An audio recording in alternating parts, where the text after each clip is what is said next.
Hello YouTube, and welcome to this new tier list. So if you're familiar with the channel, you know that I ran a series where I covered every single exercise and I placed them from rank S to rank D to let you guys know which one I thought were really good and which ones were not worth your time. And this series is almost completed. We only have calves and cardio left, but I have other ideas that I want to present to you guys first. So today is going to be a bit new.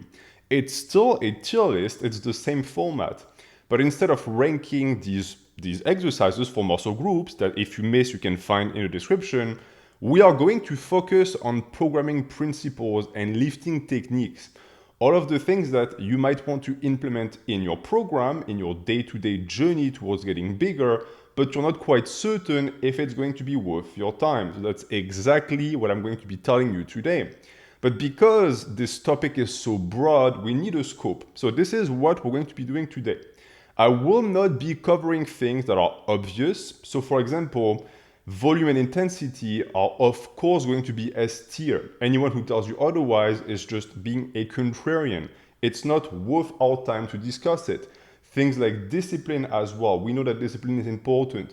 Things like isolation or compounds, yes, of course you should be doing both. They're both excellent, just like eccentric and concentric. When you lift, you do both because both are important. I don't want to insult your intelligence with this tier list. It would be a waste of time. I also will not be covering things that cannot be judged objectively because they depend too much on the individual. So for example, lifting equipment. Is a belt B tier, C tier? Who knows? It's case by case. If you like a belt, you are going to say it's S tier, and if you don't, you're going to say it's useless. Time of day is another one. When should you lift? Well, I don't know. Whenever you like, whenever you can. There's nothing to judge here. The type of split. Most splits will work if you're not a complete idiot. Machines versus free weight. You get the idea. If there is nothing interesting to discuss, I will not be covering these. So this leaves us in reality with lifting techniques as well as programming variables that we all use in our training. We're going to distinguish between the ones that matter and that will get you gains and the ones that are useless and might even cost you gains. So they are a complete waste of time. And to be clear, I'm not going to tell you, oh, this is good or this is bad, because these are judgment of value, it's purely subjective. Instead, I'm going to try and see if they're relevant. If I am to turn someone into a muscle monster, which principles would I insist on and which principles would I dodge? So you of course won't be very surprised by the ones that will make it to S tier. Where it will become very interesting, however, is the ones that won't. The ones that I'll be placing in the C tier, the D tier, might surprise you because these are techniques that you might enjoy. Some people might tell you are excellent or even essential, and I disagree. So this video is going to be controversial, but that's the point. Discuss it in the comments as much as you like. I would love to hear your reasoning if you disagree with me at some point. That is the reason why I love making videos. Now, every single time, I will try to explain to you my reasoning. I won't just say this is bad and fuck it, but because there are 55 entries in this tier list, most things that you guys requested on the community post, I'll have to keep it brief. So I will not be able to have a 10-minute entry per concept, but I will do my best to explain what each of them represents. If you want more complex and complete explanations, you can either check out the Hypertrophy series playlist, where I've covered all of the concepts that I think are important, or the Hypertrophy iceberg. It's a 1-hour video where every single concept is given a definition, and just like with the previous tier lists, all of that will be found in the description. So today's tiers are as follows. For the D tier, we have irrelevant. These are concepts, in my opinion, that are not worth your time and worse, will likely destroy your gains or completely sabotage your training if you hyper-focus on them. Then we have the C tier, the negligible tier. I think that these concepts are not very interesting. They won't get you very far, and they could even be gimmicks. So if they start to replace principles and parameters that I deem important, it might become an issue down the line for your muscle growth. Then we have the B tier, which is the useful tier. These concepts are good. They will not take away from your training. They don't take much time or much energy to focus on, so they can be implemented. Then we have the A tier, the important tier. I think that these are concepts that we should all at least play with. They should all at least be a part of our journey at some point or the other. And then we wrap up with the S tier, the vital tier. If you do not include these parameters or concepts in your training, you are going to go nowhere. None of them can be skipped. All of them are super important. So now that you understand the scope and what we're going to be doing today with this tier list, let us get started. So the first lifting concept I want to discuss is forced reps / beyond failure. This is becoming more and more popular nowadays. And it's very simply explained as you going to failure, and once you can no longer go to failure, you find a way to go beyond it. So either with a partner that is going to help you lift the weight on the positive and then you can milk the negative, or other techniques such as cheating, such as partial reps. I think that to me, this belongs in the negligible tier, the C tier, because if most of your training is centered around this, I don't think you're thinking about training right. This should be the cherry on top. It should be what ends the set. And most of the time, you really do not want to be using that technique for every single set. It should be one set per muscle per day, because doing it too much is going to help you accumulate stimulus, sure, but also a shit ton of fatigue, and not the best type of fatigue, in my opinion. Now, there's of course a lot of value in failure and training very close to it, but you must not overdo it. That being said, it doesn't mean that failure is bad or irrelevant. I'm going to place the concept of failure in the A tier. It is important. People who never train to failure or close to failure do not see much progress. So failure is not a goal in itself. It is a baseline. It's something that you refer to know how hard you're training and how much you're pushing yourself in the gym. You don't have to push yourself all the time. You don't have to go beyond failure all the time, which can turn into a meme, but it's important to keep an eye on it. Then we have an application of failure. I told you previously that we won't talk about things like volume and intensity because it's obvious they're super important, but we will talk about methods to use these parameters in the program. And so to manipulate failure and to ensure we go to failure, we have hard sets. A hard set is a set within a relevant rep range where you push yourself until you get the reps that you want, most likely extremely close to failure. And hard sets, in my opinion, are vital. If your program does not include hard sets, you're just spinning your wheels. You're not going to go anywhere. And then we have something that some people are going to disagree with because they think it aligns with what I just said, and that is strength standards. To me, strength standards are C tier. It's a negligible aspect of lifting. Why? Because for the most part, it is going to pin you against other people. It is going to pin you against universal standards. And universal standards are completely fucking useless because you do not know how you relate to them. The only real use of strength standards, I guess, is to motivate you as a male so that you can see where other people are standing, and it boosts you like an ego boost to try and get there. But again, this idea that you would need a number to shoot for, in my opinion, is misguided, because if you hyper-focus on strength standards, then you will see that the entirety of your program is going to shift towards hitting these numbers, and suddenly you're not training for bodybuilding or hypertrophy anymore, you're just chasing numbers. It's not wrong or bad, but this is an hypertrophy tier list. When it comes to regulating the intensity needed during your hard sets, however, things like reps in reserve, RPE and percentages are important. You should include at least some level of it. So I told you that we must be nuanced. Don't be the guy who always trains to failure. It's stupid. Failure is a tool that we manipulate to get to our goal. Sometimes cutting short before failure or manipulating the percentage so that we understand that we train hard but not to failure is extremely important. So regardless of your preference, your program should include a level of an or another of these three variables. Then we have more flavorful methods that relate more to volume. So things like rest pause, things like myo reps, things like cluster sets, which in reality just mean that at the end of a hard set, and I insist on hard set, you are going to slap on additional reps via methods like resting a bit and then seeing if you can get more reps, or sometimes it can be longer rest periods like 20 seconds and you try it again to get more reps, etc., etc. These methods usually work best with isolation in machines and movements that you already do in high rep ranges, so they're fairly limited in that, but they're not completely useless, and I don't think that it's dangerous at all, because unless you literally do it for every single set, it can actually be useful. So it is going to be the first principle that I will be placing in the B tier. I don't think the entirety of your program should revolve around it. I certainly do not think that these things are responsible for the most gains, but it's a nice addition, an addition also that is less costly in reality to training beyond failure and forced reps, because you're still getting the reps by yourself. There is no outside help. So in my opinion, that places it a step above.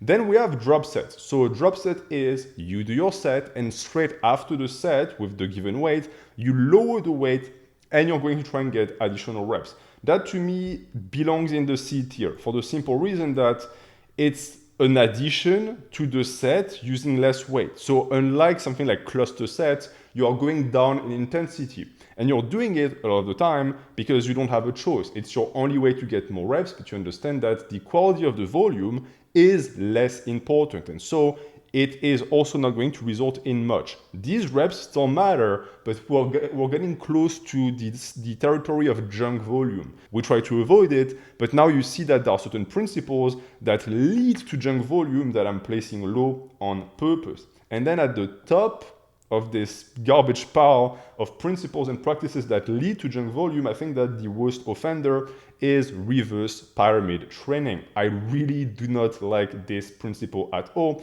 which is why I'm placing it in the D tier. To me, it is irrelevant, and also a type of progression, a type of scheme, loading scheme in reality. It's not really a progression scheme, that is straight up damaging, because it's going to make you avoid what I was talking about previously, which is hard sets. Because times and times again, you're going to pyramid up, then you'll hit your one hard set, and then you'll just pyramid down. So you'll get your warm-ups, you get your top set, and then you just, for some reason, lower the weight. And usually it's to get more reps. But to that, I would say, why don't you just select a weight that is relevant so that you can hit the 3 hard sets, or 4 hard sets, or 2 hard sets within the same rep range. I really think that this is the territory of practices that deregulate your training, because there's really no reason to do that. The only reason, in my opinion, one should do reverse pyramid training is if, let's say, you want to do 3 sets at 200 pounds and you realize at set 2 that a third set will not happen. You could just stop there because you already challenged the muscle enough. It's not able to continuously produce force. But let's say you really want that third set, then you're going to lower the weight. But see, this is a response caused by failure. It should never be something that you do on purpose every single time. So I would advise everyone to just avoid reverse pyramid training entirely. Then we have autoregulation, which is a vague concept. Autoregulation just means that you are looking at the parameters of your training via the direct feedback of the training. So you use your instinct a ton, and you also use certain methods that can align with that instinct. So for example, stuff like reps in reserve can be used to auto-regulate the training. You do not have to come in saying, I want 2 reps in reserve. You can, on the day of the exercise, say, okay, today I think 1 rep in reserve is the best for me. So this is why I'm going to place auto-regulation in the S tier. It is vital. At some point or the other, you'll get to a point where highly rigid programs will no longer work, because your ability as a lifter is going to fluctuate day to day. And if your program is not able to fluctuate with it, you are going to be screwed. Always remember that the bamboo that bends survives, and the bamboo that breaks dies. Then we have rep range. So you will be surprised by this one, because I'm a big fan and proponent of rep ranges, especially evolving rep ranges. But I'm going to place them in the B tier, because to me, rep ranges are not the end all be all. Meaning that there is no such thing as a rep range that everyone must do, and you can really grow with any rep range. You can grow with a 3x3, a 3x5, a 4x4 to 8, you can go with a 5x5 to 10. All these things work as long as you're smart and you understand why you're putting them in place. Even a 5x5 has its place if you understand how to use it. So it really becomes a matter of are you intelligent or not, and do you understand volume and intensity or not. And in that case, yes, rep ranges are very useful because they allow you to manipulate your volume and your intensity. Then we have risk to reward ratio. So this is the idea that every lift has a risk to reward, all right? A lift could be extremely dangerous and not give you much reward, so it should be avoided, or have almost no risk, but be highly rewarding. You'll find that, and this is something that someone like Tom Platz was saying, usually the lifts that give you the most risk also give you the most reward because they are going to put the most amount of stress on your body. This is the part, again, where I'm simply going to tell you that if you have a brain, this is useful, but for the most part, it's going to be misused by people. So I'm going to place it in the negligible tier.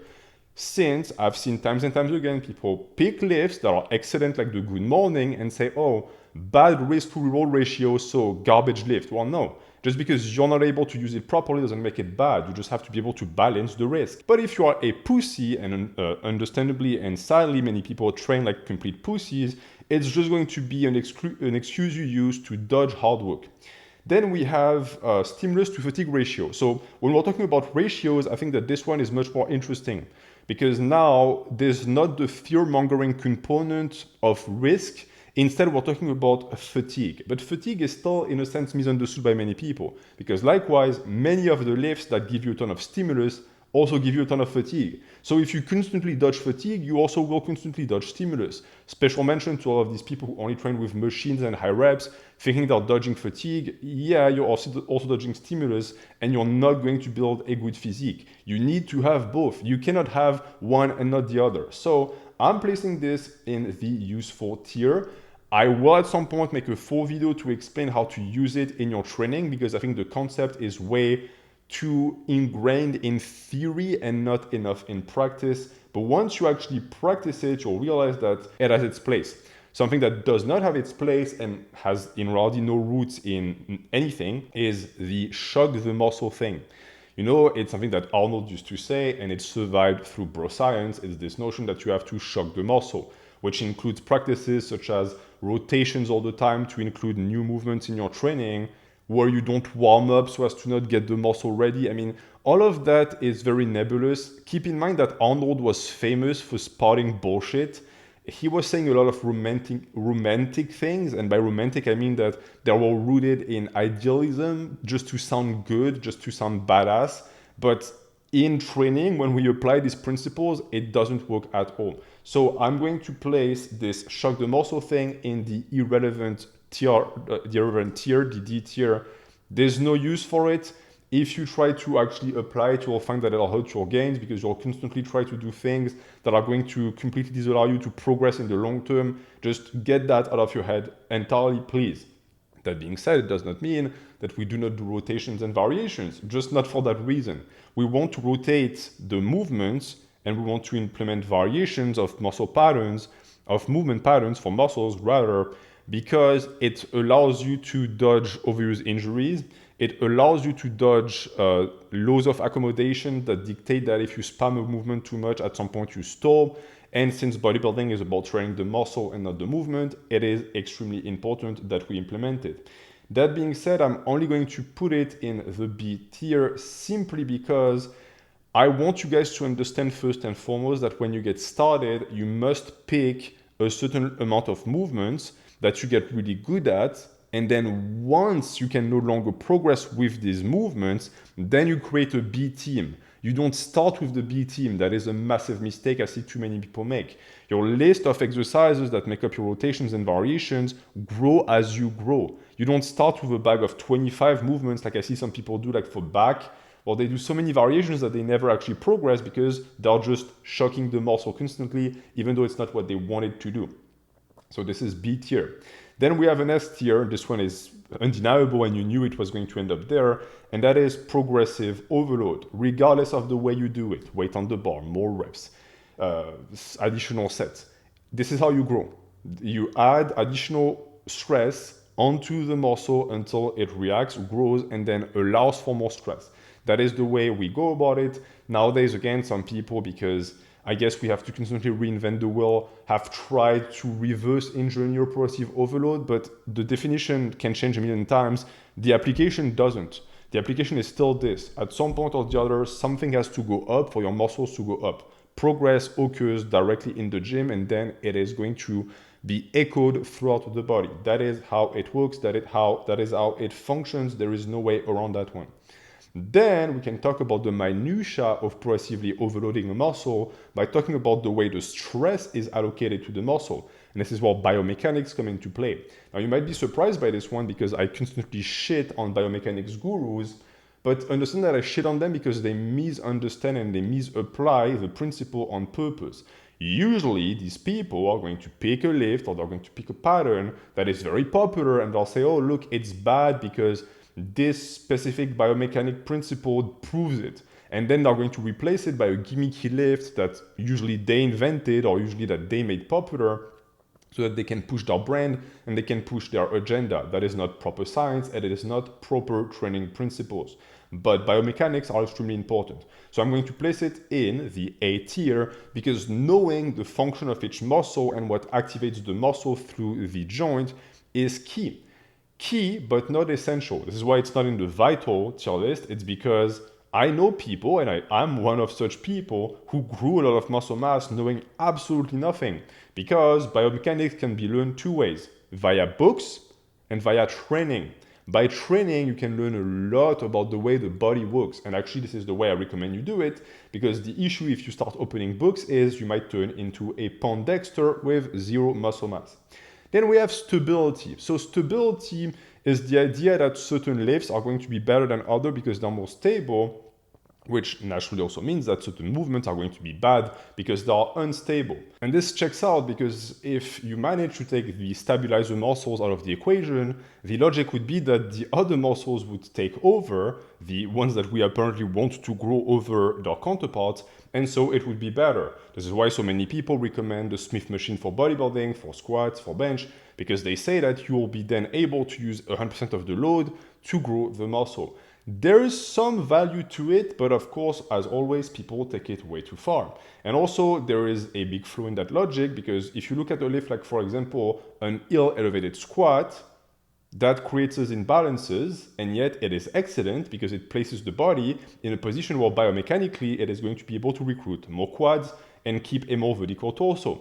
So this is a lift that is unbalanced, but good. Likewise for ring push-ups and anything on rings in reality. The instability of the rings are going to allow you to train the muscle through certain ranges of motion and via a certain difficulty level that are going to result in great gains. So do not be afraid of instability. It's not the end of the world. I think your training should include both stable and unstable movements. Also because if you and this is going to be, again, incredible that it comes from me, but if you always train with patterns that are extremely stable, what happens if in your everyday life, something happens that challenges the stabilizer muscles? Like let's say, for example, you slip on ice.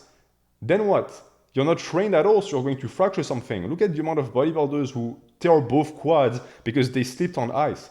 When I slip on ice, I eat shit, but then I get up, nothing is broken because I have a level of balance and because my muscles are not made of glass. So just because they are stabilizer muscles and not show muscles doesn't mean that they should be ignored. I'm going to place, therefore, this notion of stability in the, I believe, B tier. Yes, B tier, because it's an in-between, right? It's what you're going to make of it. It's useful, but you could also use it as an excuse to train like a giant pussy. And then we have soreness and DOMS. So soreness is what happens after you train. But if you train long enough, you realize that soreness goes away. And you might wonder, am I done? Is it the proof that I have no amount of muscle to put on my body left? No, absolutely not. It's just that now your body is used to it. And something that many people do, sadly, as a response, because they've been told that soreness is super important, is they switch programs. And now they're sore. And they think, oh, I'm growing again. No.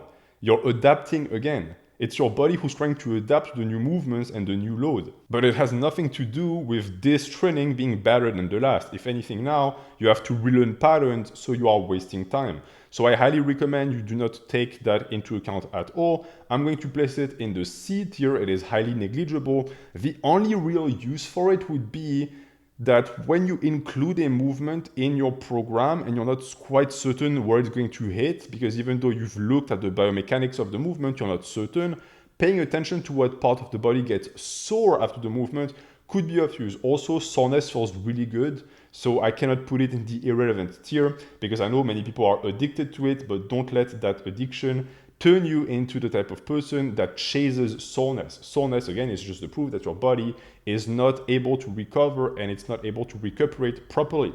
Then we have the pump. We have to talk about the pump in a tier list that is going to rank muscle growth principles and methods. So the pump, again, has been promoted greatly via Arnold and via pumping iron, but also simply because it feels great. And things that feel great do not need a spokesperson, right? They are their own spokesperson because we all love the sensation of the pump. The issue is that the pump in itself is not going to do much for you in terms of hypertrophy. I know it's quite sad. If we could all just get a pump and then go on and get jacked, it would be great, but it's not the case. Hard sets beat the pump always. The pump should just be a byproduct, in my opinion. So if you do an exercise and you get a pump, great. Feels good, we're okay. But if you start to schedule the entirety of your exercises and rep ranges towards getting a pump, this is when we're going to have an issue because this is when you are going to start to use irrelevant weights and you're going to start to, again, chase a sensation that is not going to stress the muscle enough. There is such a thing as a metabolic response when you get a pump. It pushes nutrients and it is going to push a lot of good things into the muscle, but it is just something that comes on the side. It is not vital at all. So I'm placing the pump in the negligible tier. It is C tier. I also realized that I did not place the pump. I placed blood flow restriction training. So we're going to do a little switcheroo. The pump is indeed C tier. And I'm going to place blood flow restriction training directly into the D tier because it's just the pump magnified. And this is, again, really when we start to have an issue because now you're going to find that you won't be able to use as much weight at all. You're going to be limited in terms of load. You're going to fatigue extremely quickly because you won't be able to move anymore at some point. This is simply not a good idea. I think it should be reserved for people who are extremely advanced in terms of muscle. So let's say like you're like here or maybe a little bit higher than this. Yeah, you can start to consider like strapping yourself with contraptions to force blood flow to an extent where it feels like your arm is going to explode. But for the vast majority of lifters, you're wasting your time with that type of gimmicky voodoo stuff. Just stick to hard training and you'll be absolutely fine. Then we have frequency. Now, I did not include volume and intensity, but I'm including frequency what gives. Well, it's simple. Frequency gets no fucking respect. For some reason, you still have people who believe that frequency is completely useless. Like it's something that you can just completely ignore. And to that I say no, it makes no sense whatsoever. Why would it make sense that 15 sets on Monday would be the same as 5 sets on Monday, 5 sets on Wednesday, and 5 sets on Saturday, you know? Because there are people who will tell you that it's the same and there's no difference. And that is simply not true. And I can prove it. If you want a video about frequency, I can make one, but I'm placing frequency directly in vital tier. Because if you don't pay attention to it, well, you're just completely disregarding one of the most vital parameters of training. And your volume and intensity are going to suffer on top of that because you're going to be doing a bunch of junk volume and you're going to reduce your intensity because you're going to be constantly taxed by doing movements on a given day that could be placed on a different day. So please pay attention to your frequency, please. I'm not debating here which frequency is the best. I'm just saying that frequency needs to be paid attention to. Then we have supersets. So supersets, of course, I'm not super objective because I love them, but I'm going to try and judge them properly. So what is the use of superset? Well, it's simple. It's to gain time. And it starts and ends there. There's nothing else that supersets do in RAW-D. And yet I'm going to place them in the important tier because time is all we have. Like I train 6 times a week. If I did not use supersets, my sessions would be 3 to 4 hours long. I don't have time for this shit. I have to superset. And the only real contradictions or the only real arguments that could serve against supersets Or people will tell you that it damages performance, but unless you're a complete fucking idiot, it won't. Yes, if you superset squats and split squats, you're an idiot because you're going to be completely taxed on the second exercise. There's no point. But a good superset is going to work on antagonistic muscle groups. And as long as you do that, you open a world of possibilities that are going to speed up your training and make it much more optimal. So supersets are very important. And then we have back-off sets. So a back-off set is, let's say you do your 3 hard sets of bench, and then you're going to slap 2 additional sets of bench again, but with less weight. That is useful, in our opinion. It's a way to accumulate more volume. I think that there is a way, however, to twist the principle to make it even better, and that is simply to use variations. Let's say you want more volume for that muscle group for the day, nothing forces you to stay within that exact pattern. You can just use a variation of the pattern. So if you do it in that fashion, back-off sets are useful because it's a way to accrue more volume, which also saves a lot of time because you don't have to warm up again. Just don't let yourself get pigeonholed in the idea that a back-off set has to be the same movement. It doesn't. Then we have giant sets. And this one is interesting because a giant set is basically a superset on steroids. And yet I'm going to place giant set in the C tier, even though it's one of my pet concepts and it's what I use for my training. Why do I think that this is not actually that great? It's because of doability. Good luck running a giant set in a commercial gym where most of you guys train. And then also the fact that if you're not prepared for the giant set, it's going to damage performance. Because now you have to manage 3 to 5 movements instead of just 2 in a superset. So there's a lot more interference and it could be very hard for your cardio and your work capacity. So not everyone must run giant sets, and giant sets need to be reserved for a very specific type of training split. But they do not, as I've heard some people say, constitute junk volume. If you accrue junk volume via a giant set, it's because you're not running the giant set properly. So this is not a valid excuse to not do them. But it's a valid excuse for me to put finishers in the D tier. So a finisher is a movement that you're going to pick. You're not going to look at the load, you're not going to really look at the rep range, and you're just going to do as many reps as possible at the end of a workout to finish the muscle.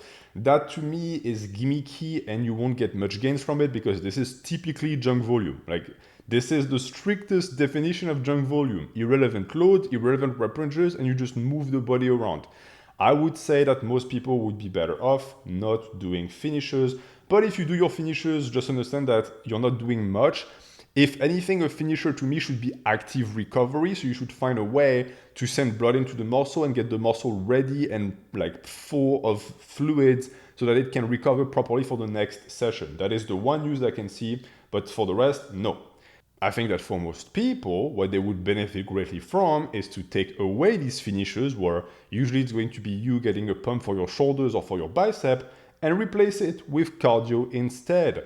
Yes, I understand. You might be my age and you're young and you're not an athlete and you think, well, I want to get big. Cardio kills gains. It's going to take up calories that could be used by the muscle. Why would I do cardio? Well, you should do cardio because you have 2 biceps, you have 2 shoulders, total of 6 heads, but you only have 1 heart. And the thing that powers the entire body is the heart. So train your heart. It's a muscle like any other. And you don't have to run for hours every day. 5 to 15 minutes of high intensity cardio at the end of every training session is plenty.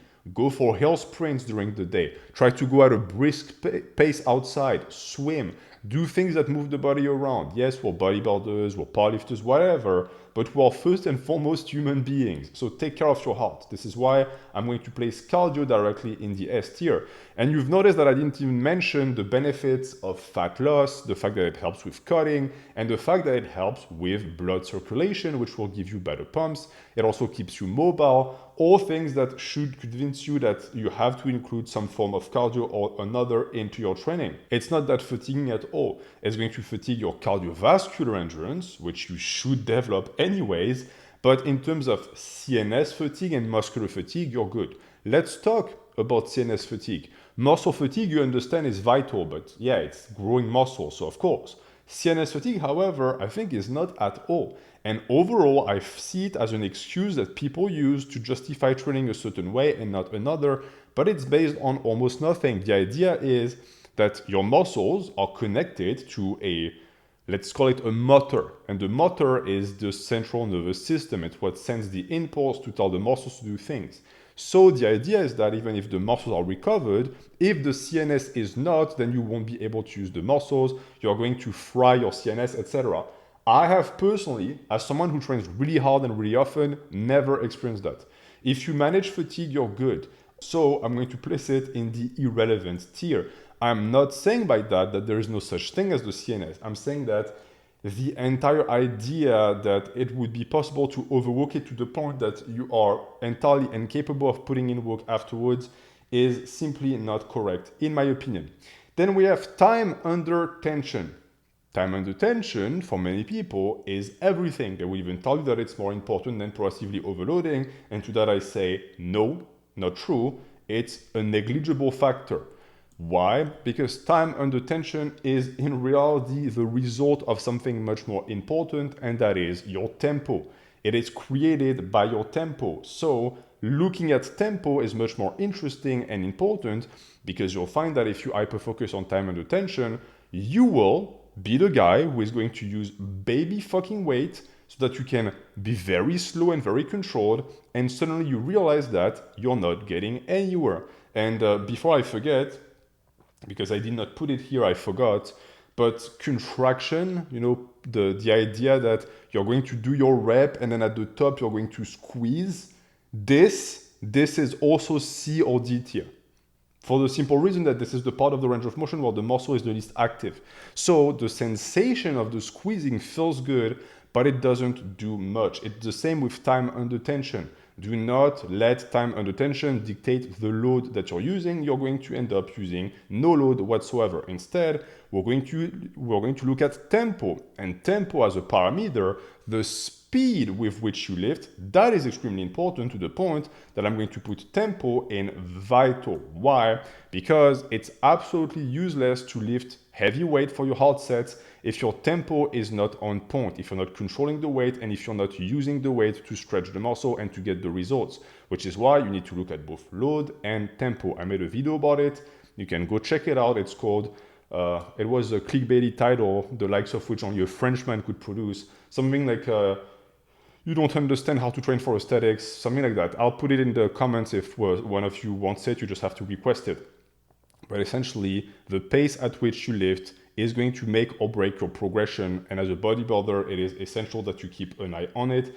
And that way you won't waste your time with time under tension. Time under tension will just happen as a byproduct, just like a pump should happen as a byproduct of you using a high rep range for something like isolation with relevant weight. Let's look at range of motion. Range of motion, shouldn't be a surprise, is also going to go in the S tier, because the three key parameters of hypertrophy is load, tempo, and then range of motion, because the motion of the movement and the length of the motion is going to dictate how much stress you put on the muscle, can sometimes dictate what muscles are going to be recruited over others, which again correlates with biomechanics. So I'm going to place range of motion in the S tier. You must pay attention to it, but you must never let it become a quote. What I mean by this is that range of motion is point A to point B.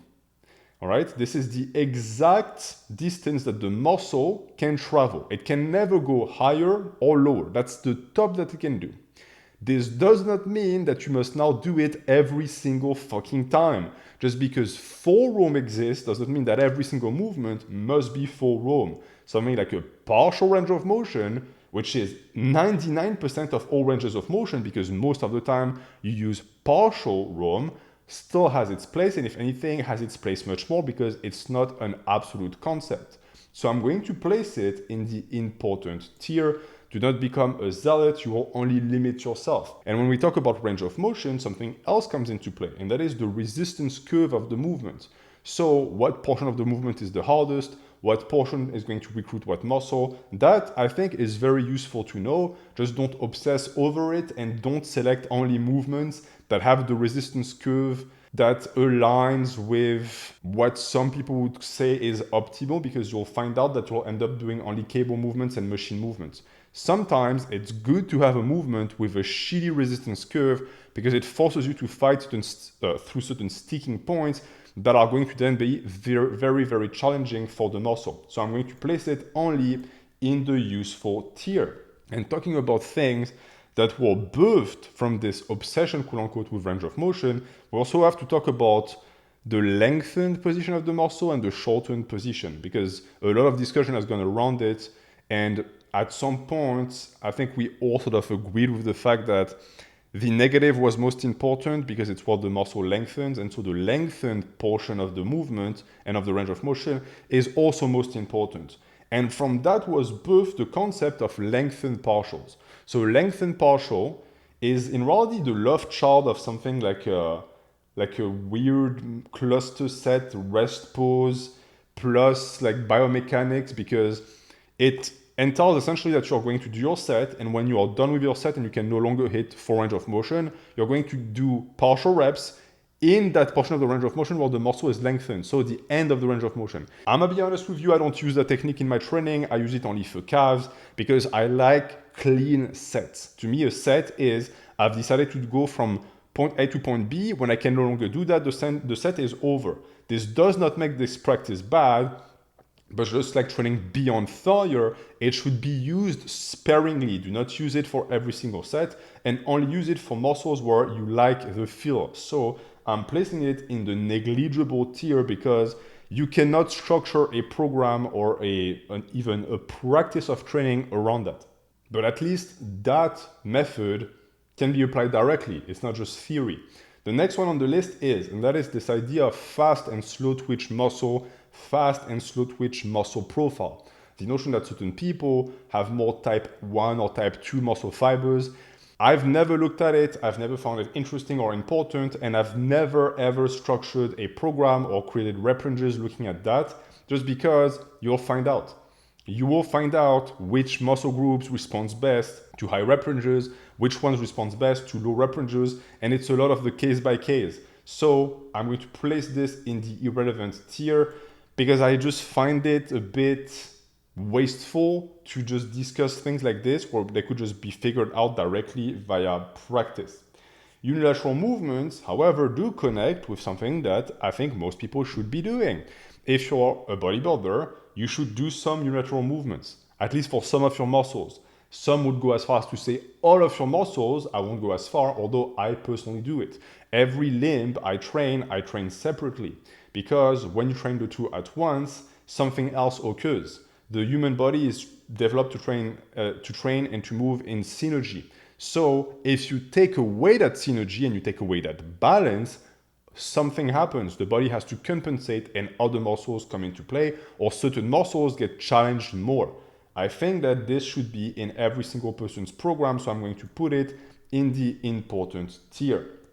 Then we have pause reps. A pause rep is a rep where you're not going to use the momentum of the rep to then get the weight back up. And that is useful for people whose form is not perfect yet and who find that using the momentum damages their technique. So I'm placing it in the useful tier. That being said, I also find that it can be detrimental because you have to understand that using pause reps is going to lower the weight. Some people will say, well, this means that we get more out of less weight, so there's a better fatigue to stimulus ratio, but that's not necessarily true because the elastic response of the muscle when you don't have a pause creates a lot of hypertrophic response as well. So if you constantly do pauses instead of letting the muscle extend, contract, and then explode back up, you might be limiting your gains a bit. So this is something that needs to be applied very sparingly in your program. Cheat reps, however, are a different beast altogether. I used to do a ton of cheat reps for biceps, and I realized with time that even though they do work, they are mostly wasteful and sometimes even idiotic. So this goes in the C tier. I'm not saying that cheating is always bad. I'm saying, however, that if you cheat, you need to have a good reason why you're cheating. Some people, for example, will use cheat reps as a way to go beyond failure. When they can no longer get clean reps, they'll start to cheat. But you'll find that they start to cheat on movements like isolation on cables, things that are not dangerous, things that they control. If you cheat, you better be in full control. Do not be the guy who cheats because he's trying to get weight up. This is the best way to hurt yourself. Isometric holds might be a bit of a stranger to some of you, because we don't use them, and this is why I'm going to place them in the irrelevant tier. It's because for hypertrophy, we figure out that they're subpar. So something like a wall sit, where you just sit near a wall, would be an isometric hold. The muscle doesn't contract, it doesn't lengthen, it just stays the same in a contracted state. It doesn't grow much muscle, to be honest with you, to the point that people like arm wrestlers use these holds when they don't want to bulk up, but they want to add strength. So they work for strength, but if your goal is to get jacked, this is not something you should even consider. You should consider, however, something, and I'm certain that you're not surprised, by its placement in the vital tier, and that is technique. As much as some people want to be contrarian and want to be relativists in relation to technique, technique is key. Technique is vital because, again, it is how you're directing stress towards the muscle. So if you're not using the right technique, you're not going to grow the muscle as much as it could. So it goes in the S tier. That being said, technique is case by case. My technique on a lift will not work for you. You have to find it for yourself. Are there techniques that are just bad across the board? Yes, I do believe so. Some people disagree. That's not the problem at hand. It's a little bit like strength standards. Looking at the universal is a waste of time.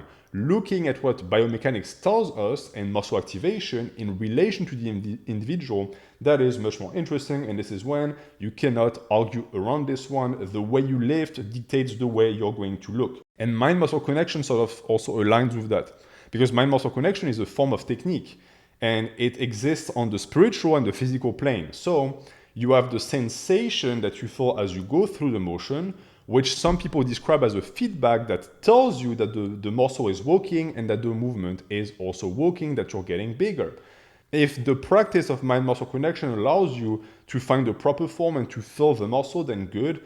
Understand also that feeling the muscle is not the end-all be-all. It is absolutely possible to feel absolutely nothing in the muscle and still see growth. So I'm going to place it in the useful tier because I don't see how it could hurt unless you let mind-muscle connection be an excuse to lift baby weight, in which case you're falling for the time and attention meme, and so it is bad. But in its tantric practice, it's not an issue at all. And weighted stretch is sort of in the same ball game. Weighted stretch is the idea that the portion of the range of motion that grows the muscle the most is the end of the negative, or the muscle is fully lengthened under load. So logically, if you just stayed in that position, you would see growth. It might very well be true. I mean, we see that for traps, for example. The trap, they do not have to enter any range of motion to get big. You can literally just hold onto weights and just stand there, and your traps are going to grow. How applicable is this for other muscles though? Because the function of the traps is to catch the shoulders and to stabilize the shoulders. So it would make sense that this muscle in particular would respond. But for the rest, I think that there's some way you can implement it for hamstrings, for calves, even for biceps, but you have to keep in mind the risk to reward ratio. If the muscle is fully lengthened, it's also in a position where it's the weakest. So understand that you could damage your structure if you don't apply this technique properly. But since we know that every single motion is essentially weighted stretch, and this is what makes us grow, I cannot put it lower than the B tier. I just want you guys to be aware that if you push the practice to the extreme, there are risks that are involved, which is also true for locking out. Now, I have personally never tried to attack locking out based on the risk to reward ratio, because to me, beyond tendonitis at some level, people who snap themselves up because they lock out are idiots, so it's not locking out that's dangerous. The reason why I think that locking out is not that important, however, it's because when you lock out is the portion of the movement where the muscles are almost completely disengaged. So unless you're doing it for sensation, there really is no reason to lock out. Is this a way to say you should not lock out? No. It's a way to say that it's not relevant, it's negligible. So I'm placing locking out in the C tier. You have to keep in mind that locking out is essential for athletes who want to validate their lifts, but for bodybuilders, it's not. Do not let other people bully you into locking out. If you do not want to, it doesn't make much of a difference at all. Then we have bracing. So bracing is the practice of creating internal pressure in your abdomen when you lift heavy weights. And you have heard, and this is true, that bracing is extremely important if you want to avoid injury, because it keeps your form stable and it keeps you upright on certain movements like the squat and the deadlift. That being said, novices tend to go too far and they see bracing as an almost ritualistic practice. So they'll go through all of this, like this big belly breath, all of that. You don't need to do that. Bracing is as simple as this. There, I'm braced. Right? You don't see much of a difference. I took air in and then I braced down. That's that. You don't need to do more than this. And once you realize that, you also realize that as a lifting practice, it's negligible because it should just be something that happens naturally once you acquire it. So C tier. After this, we have nucleus overload. And this one is something that many people have requested because I've been an advocate of nucleus overload in the past. So you might be shocked to hear that I'm going to place it in the D tier. Nucleus overload is irrelevant. Why? Because today we're not judging if a principle is good or bad, works or not. We're talking about how relevant it is. And in the grand scheme of muscle building, nucleus overload is simply not relevant. Why? Because the vast majority of the muscle mass you will put on and that I put on did not come from nucleus overload. Nucleus overload is a method to get a muscle used to volume or to get additional volume for a muscle you want to speed up in terms of growth. That's that, and that's what I've always said. Hard sets are 99% of the results. Nucleus overload can make up 1 to 2%. So in the D tier, they belong perfectly. Does it mean that you shouldn't be doing them? No. If you look at the amount of work you have to put in, nucleus overload represents almost no work. So it's a fine investment to make. Something that is not a fine investment, however, is pre-fatigue. Now, I want to be clear that to me, pre-fatigue is someone, for example, who will do a set of leg extensions or even 3 sets of leg extension, then move on to squats thinking, oh, it's going to work my quads more. To me, this is completely illogical. No, it's going to train your quads less because now they're pre-fatigued. So you're not going to be able to push as much weight. And since it's not going to make a difference in terms of technique, I don't see why you would do that. Then you'll have people do hamstring curls before squats thinking, oh, that way I'm going to tire out the hamstrings and the quads will be recruited more. Likewise, I don't see how this is true. If you want to train a muscle, instead of trying to apply strategies, preemptive strategies, to then turn the movement into something else, why don't you just select a movement that will train the muscle directly? You want to bias the quads? Just do heel elevated squats. And that way it's done. You want to bias any muscle, that's how you do it. You do it via exercise selection in biomechanics and not via pre-fatigue. That being said, if your practice of pre-fatigue just means that you're opening with a certain movement because it's not going to damage your ability to train on another movement afterwards, then that's fine, but it's not pre-fatigue. So pre-fatigue, as I explained it, I am going to place in the irrelevant tier because it's just going to damage your performance for no payback. Where this type of principle becomes important, however, and useful is exercise order. Why? Because the way you order your exercises dictates where your energy goes. So let's say you want to grow your lats, well, you should always place your lat exercises early in the workout.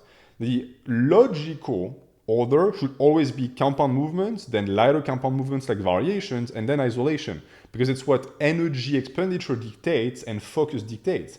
But that's just logic, right? It's not based on your needs. It's not based on what the individual requires. If you're someone who wants to focus more on bicep, it's fine to open with bicep curls and then do your bench press. So this idea of exercise order, I'm going to place in the A tier because it's not enough to know what exercises you want to do or what rep ranges you're going to use. How you place them within the workout also matters, which also points out to the notion of frequency being key because this is called intra-workout frequency as opposed to weekly frequency, two concepts that must absolutely be paid attention to.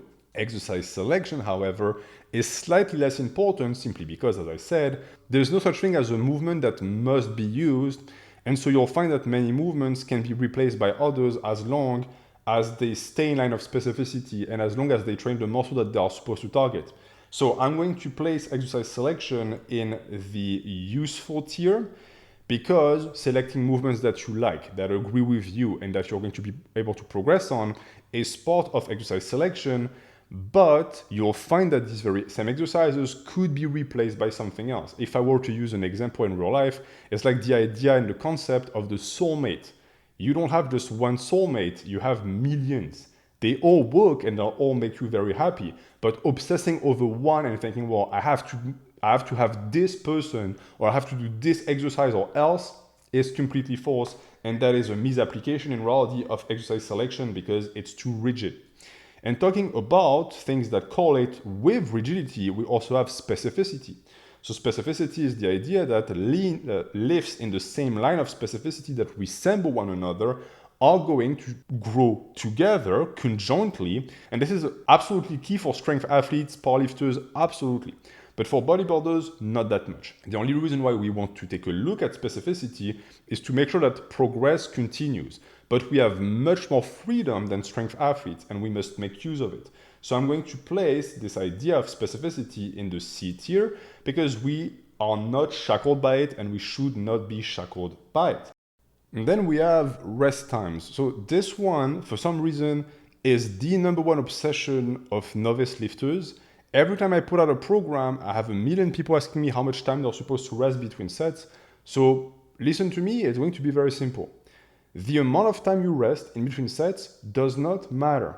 It can be 2 minutes or 3 minutes. As long as you can recuperate and do the next set properly, you're fine.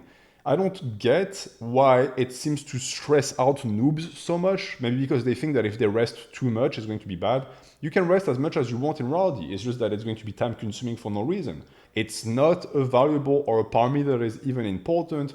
Once you figure out what works for you, that's it. You can stick to it and you will be good for literally the rest of times. I'm talking about questions that novices might be tempted to ask. Stretching is also one such thing. I think that stretching is entirely irrelevant for the simple reason that doing resistance training is stretching. When you do a bench press, you stretch the chest. When you do a Roman deadlift, you stretch the hamstrings. So you're going to get the mobility and you're going to get the hypertrophy. No amount of stretching on the side using no weight, and I insist on this, is going to make any real difference because look at the difference in strength applied between actual weight stretching the muscle through the action of the joint and you just bending forward. You should always prioritize your resistance training as a bodybuilder. If you find that certain methods of stretching alleviate pain or allow for more range of motion by building up mobility, then don't be afraid of applying that, but it should never be the center of your training and it should never be something that you open the training with. Stretching before you lift weights is either a waste of time or something that can lead to problems down the line because your muscles are cold and they would be better stretched and they would be much more malleable if they were warm. So something to keep in mind because it would allow down the line to build up mobility. And even though stretching is D tier, mobility, in my opinion, is S tier. Something you might not realize if you're a young buck because you think that it's a given, but you will find down the line that the more you age, the more mobility, robust mobility you build up, the more active you'll be able to stay and the happier your life is going to be. The good thing being that if you do a wide range of motion with a wide range of movement patterns, you're taking care of that. After that, if you have a love for mobility, you can use certain movements that will make you even more mobile than that. But if your goal is just to be an active, happy human, then just don't be the type of person that spams the big three. Just do a wide range of movements and you will be absolutely fine. Why would this be mobility? It's two bodybuilders who scream at each other. So just picture mobility next to technique and you'll be fine. I'm going to place this, which represents hype, in the negligible tier. Hype is this idea that you're going to motivate yourself before a lift by screaming all of that. This is fine and it's super fun, but it's also completely unsustainable because at some point you're just going to burn yourself out. So do it sparingly, but this doesn't make or break the workout. You should have the ability to do hard sets without being hyped up out of your mind because hard sets are supposed to happen every single session and that fire of hype will not be there every single session. Unless you take a shit ton of pre-workouts or intra-workouts. Now, I'm against pre-workouts personally, but I understand that some people like them. So I'm going to place it also in the negligible tier. The point being that they're there to sustain the workout. But if the workout in itself is poorly planned, you can sustain as much as you want. It's not going to get you anywhere. So it's only C. And this also connects to when you should take in your meals, right? Because if an intra-workout happens as you train, when exactly should the other meals occur? Another obsession of noobs Again, because I think they are panicking, thinking that they can sabotage their gains if they don't eat enough or they eat too much before training. The rule of thumb is simple. You eat 2 to 3 hours before training, a lot of carbs to have energy, and you'll be good. You don't have to panic. And if you think you're going to be hungry throughout the training, you can grab a banana. It's not going to be hard to digest at all, and it will keep you feeling fuller. So I'm placing meal timing in the irrelevant thing, because even things like protein intake, when should you take in protein? It doesn't matter. Your body evolved to be able to use protein throughout the day. So it's entirely irrelevant, and something you're just going to hyper focus on is going to lead to paralysis by analysis. Just eat and train. And then we have finally the last entry of this tier list, and that is supplements, which I will gladly put in the D tier. Supplements are useless for the most part. You should not be relying on them for your gains because they're not going to get you any. If you're lucky, you'll get maybe 1% gains from them, and that is if you're lucky. I know people who spend more time buying supplements and obsessing over supplement intake than they do actually training, and guess what? They all look like total shit, and that is not surprising. Instead, I think you should really pay close attention to everything I put in the S tier and the A tier, because this is where the golden stuff is.